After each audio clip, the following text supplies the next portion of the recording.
यमुना पर पूजा होनी है, बड़े स्तर पर पंडाल लगाया जा रहा है, सॉलिड वेस्ट यमुना से निकाला जा रहा है, स्टीमर चल रहा है।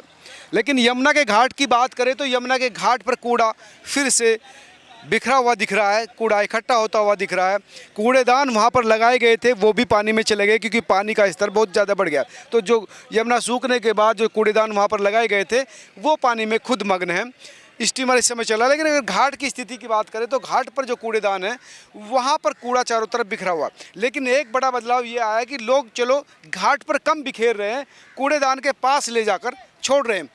ये देखिए कूड़ेदान लबालब भरा हुआ है, लेकिन कूड़ेदान के पास जो है ये पूजा का सामान या बाकी जो चीज़ है वो लोगों ने यहाँ पर आकर छोड़ दी। कूड़ादान अभी तक साफ नहीं हुआ, खाली नहीं हुआ है, तो इस वजह से कई लोगों ने यहाँ पर जो है नीचे डाल दिए। लोग इस्तेमाल भी कर रहे हैं कूड़ेदान का, ऐसे नहीं डालते। आप देख सकते हैं कि ये जो आए हैं अभी कितनी श्रद्धा है कि चप्पल निकालने के बाद जो सामग्री है कूड़ेदान में डाल रहे हैं। तो ये एक बदलाव भी देखने को मिला है कि लोग कूड़ेदान का इस्तेमाल कर रहे हैं और इसी वजह से घाट पर इतनी अशुद्धि नहीं है, इतनी कूड़े की गंदगी नहीं है जितनी होनी चाहिए थी। यहीं पर वो चीज़ें डाल दी गई है। वहाँ पर देखेंगे तो वहाँ पर भी एक कूड़ादान लगा है, लेकिन वो भी फिल है। एक तो रेगुलर कूड़ेदान को साफ़ होना चाहिए, कूड़ेदान से कूड़ा निकाला जाना चाहिए।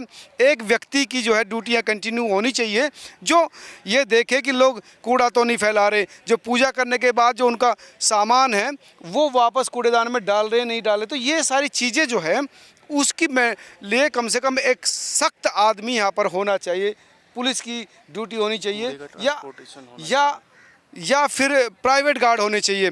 और यहाँ से कंटिन्यू जो है कूड़ा उठाया जाना चाहिए, जैसे कि कहते हैं ट्रांसपोर्टेशन होनी चाहिए। कूड़ा लगातार यहाँ से उठना चाहिए। लगातार भाई साहब काम कर रहे हैं। दिल्ली के दीपक लगातार यहाँ पर वीडियो बना रहे, देख रहे हैं। दीपक भाई क्या बदलाव दिख रहा है कुछ? देखिए पत्रकार महोदय, मैं एक बात बताना चाहूँगा। सबसे पहले तो आपके चैनल का धन्यवाद है कि आप यहाँ की भी अपडेट देते हैं और देश की तमाम खबरें आप दिखाते हैं। सबसे पहले मैंने आपकी वीडियो देखी थी, फिर मैं आया था और लोगों तक ये बात पहुँची है कि जिस तरीके से सफाई का काम चल रहा है वो चलना चाहिए। हमारे टैक्स का पैसा है, ये किसी के भी मतलब कि घर की संपत्ति ख़राब नहीं की जा रही है, हमारे पैसों से सफाई हो रही है। और सबसे अच्छी बात जो मुझे ये लगी है वो ये लगी है कि यहाँ पर जो परसों 2 दिन बाद पूजा होगी वो नवरात्रों के हिसाब से, और बताया जाता है कि जो छठ होती है वो छठ के हिसाब से ही एक कार्यक्रम होता है सनातन धर्म की सभ्यता में, क्योंकि कुछ पर्व मनाए जाते हैं, कुछ समाज मनाता है, कुछ लोग नहीं। तो छठ यहाँ पर अभी यमुना के किनारे एक पूजा होगी नवरात्रों में, तो उसके लिए आप यहाँ पर पूजा के, हाँ यहाँ पर वो टेंट लग रहा है, तमाम सुविधाएं जो है। और आप देखेंगे तो लोग यहाँ पर अब नहाने जा रहे हैं। मैं ये नहीं कह रहा हूँ, बड़ी बात है दीपक, मैंने ये नहीं कह रहा, पानी देखिए गंदा है, लेकिन मेरी बात सुनिए श्रद्धा, देखिए मेरी बात सुनिए। आपके घर में अगर पानी की स्थिति खराब है तो मैं पीऊंगा नहीं, मगर आपके घर में अगर मैं रात सोया हूँ ना और पानी जैसा भी हो, सुबह अगर मुझे नहाना है तो मेरे को वो पानी से ही नहाना पड़ेगा जो पानी से आप नहाते हो। ये यमुना मैया जो है, देखिए उधर देखिए, ये यमुना मैया जो है, यमुना मैया वही यमुना मैया है पवित्र, मगर जिस तरीके से इसमें नाला गंदगी का पानी डालने के बाद, रुक जाओ, गंदगी का पानी डालने के बाद अगर लोग यहाँ पर आ रहे हैं स्नान करने और पूजा पाठ कर रहे हैं तो उसमें कोई बुराई नहीं होनी चाहिए और अपना करते रहे लोग स्नान। तो हमें खुशी है कि रेखा गुप्ता जी और दिल्ली सरकार जो है वो काम बहुत बढ़िया कर रही है और इस काम की हम सराहना करते हैं।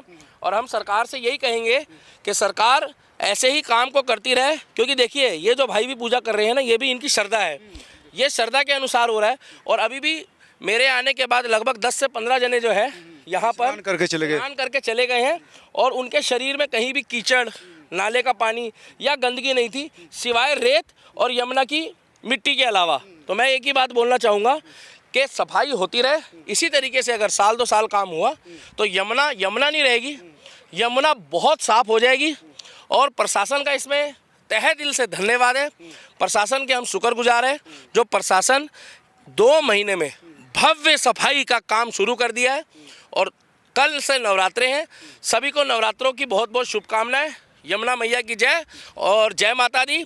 आप सभी की मनोकामनाएं यमुना मैया पूरी करे, माता रानी पूरी करे और यमुना जल्दी साफ हो और आप और मैं इस पर बहुत जल्दी डुबकी लगाते हुए नजर आएंगे। बस हम भी चाहते हैं कि जैसे ये स्नान करके आए ऐसे हम भी आए। स्नान हो गया भाई साहब? हालांकि अभी साफ नहीं है पूरा पानी। कोई बात नहीं, धीरे धीरे होगा। पहले से तो काफी बेहतरी है। पहले भी आए? हमें तो हर शनिवार को आते हैं भाई। अच्छा, सुधार दिख रहा है काफी हद तक।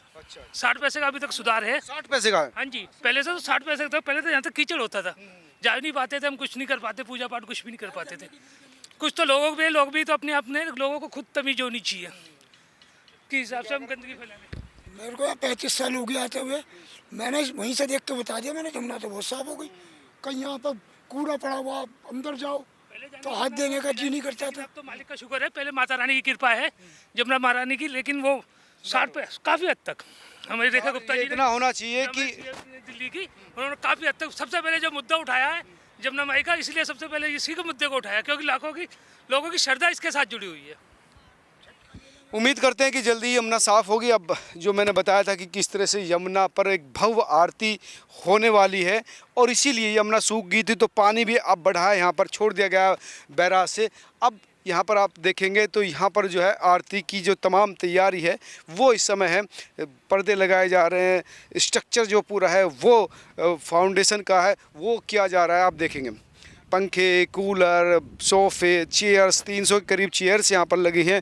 सोफ़े हैं कई दर्जन जो यहाँ पर लगाए जाएंगे। एलजी खुद आ रहे हैं, मुख्यमंत्री के आने की संभावना है। तमाम जो बड़े अधिकारी हैं वो लोग यहाँ पर आएंगे और नवरात्रि के पहले दिन यमुना आरती होगी। आप देखेंगे क्योंकि गर्मी कल होगी तो इस वजह से कूलर यहाँ पर है, पंखे हैं यहाँ पर, और इसी वजह से अगर बात करें तो यहाँ पर यमुना घाट जो बना रखा है कृत्रिम, उसमें जो है पानी भी भरा जा रहा है, साफ़ स्वच्छ पानी। तो यहाँ पर यमुना जी की आरती भी होगी। जिस तरह से छठ पूजा होती है इसी तरह से छठ पूजा की जाएगी और पूरे घाट को साफ कर दिया गया है। तो वो सारी चीज़ें यहाँ पर आपको देखने को मिलेगी। और यहाँ की अगर बात करें तो हर अलग अलग कलर के पीले, भगवा रंग के कपड़े, पर्दे लगाए जा रहे हैं ताकि डेकोरेशन अच्छी दिखे। तो ये तमाम जो कर्मचारी हैं यहाँ पर इस समय इस जो आयोजन को फाइनल टच देते हुए नज़र आएंगे। लगातार आप देख सकते हैं कि छत का काम चल रहा है, कि इस तरह से कपड़ा लगाया जा रहा है, छत पर धूप ना लगे, कल गर्मी भी बहुत ज़्यादा रहनी है। तो वो तमाम चीज़ें यहाँ पर होती हुई दिखाई देगी आपको। तो ये एक भव्य पंडाल यहाँ पर इस समय आपको दिखाई देगा। ये टेंट जो लगाया जा रहा है ये एलजी, मुख्यमंत्री, तमाम मंत्री और बड़े पदाधिकारी आएंगे यमुना जी की आरती में पार्टिसिपेट करने के लिए। उसका भव्य आयोजन ये इस समय आपको होता हुआ दिख रहा है। तमाम लोग यहाँ पर काम कर रहे हैं। देखिए किस तरह से पंडाल को गाड़ने के लिए जो है जो फाउंडेशन है वो बनाया जा रहा है। लगातार काम कर रहे हैं। भाई कितने लोगों की बैठने की व्यवस्था, इसका एरिया कितना होगा हैं? देखिए मतलब पूरी तरह से सॉलिड बनाने के लिए जो कर्मचारी हैं यहाँ पर काम कर रहे हैं और अब इसको निकाल कर यहाँ पर जो है फिर से इसके अंदर जो है वो डाल दिया जाएगा। अब इसको फाड़ेंगे ताकि इसकी जगह जो कितने लोगों के बैठने की व्यवस्था है? 200 लोगों के लिए। चेयर कितनी मंगाई गई है? 200 के करीब चेयर मंगाई गई है। तो समझ सकते हैं 200 के करीब चेयर, 2 दर्जन के करीब सोफ़े, वो तमाम चीज़ें यहाँ पर लाई जा रही है जिससे एलजी और मुख्यमंत्री के प्रोग्राम में आने वाले गेस्टों के लिए पर्याप्त रहेगी। आप तमाम लोग क्या सोचते हैं ज़रूर बताएं। नमस्कार।